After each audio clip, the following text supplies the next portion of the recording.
Welcome to Rauta's Black Metal Reviews. This time it's not one band nor one particular song or released by one band, but this one is a compilation that features 7 bands, 7 songs, and all are coming from Finland.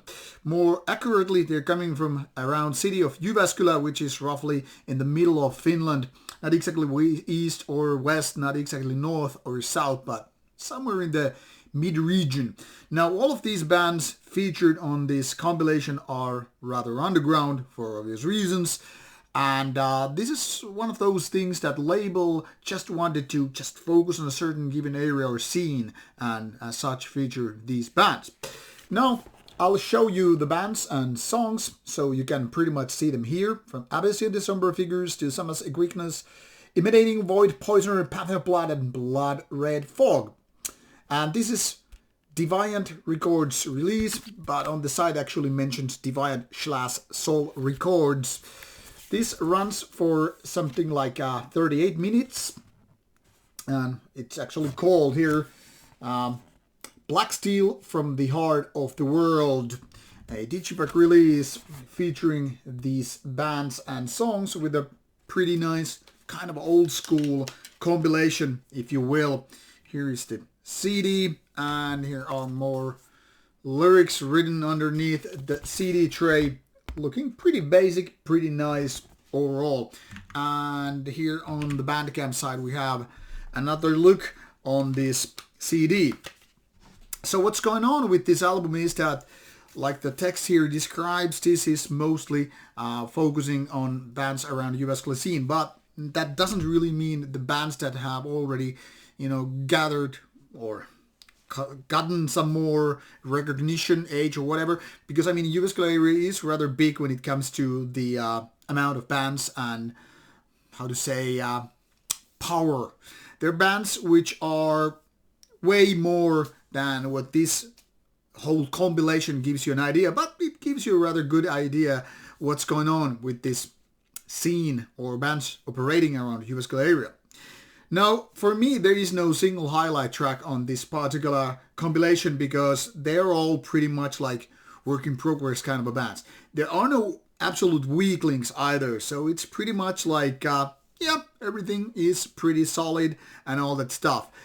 But the downside is, when there are no highlight tracks, when there are no clear winners, everything seems pretty much like, okay, I get the idea and I get the feeling of these bands, but they are not delivering heavy blows with this kind of release.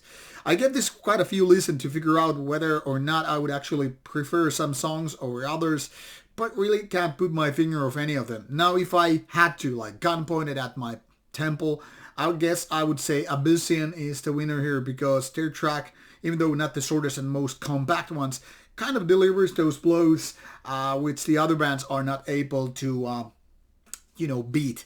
That is, even though this track is not the best out of this band, it kind of paves the way for the rest of them.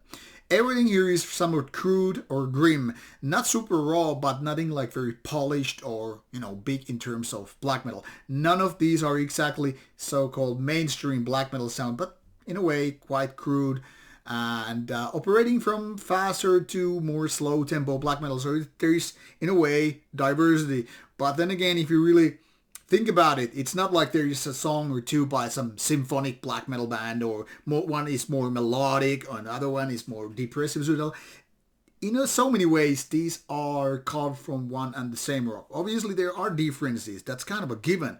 But this doesn't really go one extreme to another because there is not that much variety. Like saying there are no Marduk versus Burzum kind of a thing. There's no Dimmu Borgir versus Ildjarn kind of a stuff. So everything here kind of sounds roughly the same. I would actually put a lot of these bands in the same box. Maybe Blood Red Fog is a little bit different here, having more melancholic approach to the stuff and a little bit more melodic. But overall, they all have the kind of a crude feeling when it comes to both the production and the feel of the songs. Maybe it's purely intentional, maybe it's kind of a coincidental, hard to say for sure. In my opinion, this gives you a little bit of a good idea of what these bands are all about. But like I said, there are no clear winners here, and I wouldn't say like, hey, you should listen to this and that band for reason X and Y. Now, if you want to go and listen to this band, obviously this Bandcamp link is provided in the description box. So click and listen, and then you will find what kind of songs we're talking about. And of course, if you like old school collections or compilations, this is very good to start with. And then you can proceed from that to individual bands to learn more from them. Some of these are indeed, or I don't know if they all actually have released for Deviant Records previously, but at least some of them are available there, so you get the idea where to move on in case you like some of these bands, or maybe, who knows, all of them. So there it is, a pretty decent of a release of a compilation, but not exactly greatness. Then again, I'm not a big compilation fan to begin with, so maybe that makes me a little bit biased about this thing. But you decide for yourself, click and listen, and I hope you like at least some of them. And take care for now. See you soon with more reviews coming your way.